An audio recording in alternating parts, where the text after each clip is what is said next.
Break के बाद आपको बताएं, दुनिया की सबसे बड़ी फूड एक्सपो जापान 2022 में, जिसमें दुनिया भर से और मकामी तौर पर तैयार करदा खुरनोश की अशिया के 1000 से ऊपर स्टॉल लगाए गए हैं।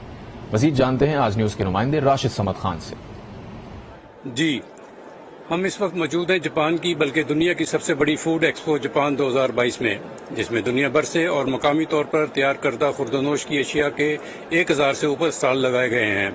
एक्सपो की खास बात यह है कि trade development authority of Pakistan और सफारत खाना पाकिस्तान जापान ने मिलकर एक स्टॉल लगाया हुआ है, जिसमें जापान में पाकिस्तान से इम्पोर्ट करदा अशिया को अवीज़ा किया गया, जिसमें पाकिस्तानी बासमती चावल, खजूर, रॉक नमक, मशरूबात शामिल हैं, जिसमें लोगों ने खास दिलचस्पी ली।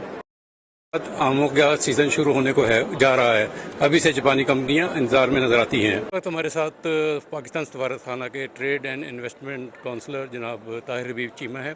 इनसे हम पूछेंगे कि आज की एक्सपो कैसी रही और जापान की मार्केट जो है वो पाकिस्तान के लिए किस तरह की। जी थैंक यू। हम बड़े एक्साइटेड हैं कि ये इस दफ़ा हम फूड एक्स जापान में पार्टिसिपेट कर रहे हैं, क्योंकि पिछले 2 साल से हमारी पार्टिसिपेशन नहीं थी, क्योंकि हमारे एक्सपोर्टर्स यहाँ नहीं आ सक रहे थे, बॉर्डर्स बंद थे कोविड की वजह से।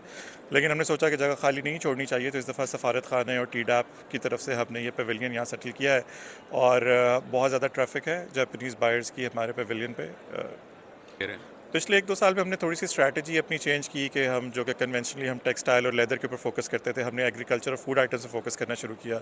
और हमें फ़ील हुआ कि जापान में चूँकि ये एक ऐसा मुल्क है कि जहाँ चीज़ों को अहमियत बहुत दी जाती है, तो छोटी छोटी चीज़ों को, तो हमें ये तजर्बा हुआ कि जो फूड आइटम्स हैं और एग्रीकल्चर आइटम्स हैं, जैसे आम है, खजूर है, शहद है, चावल है, मसाले हैं, सो इसमें बड़ा अच्छा रिस्पॉन्स मिला हमें। बहुत बहुत शुक्रिया।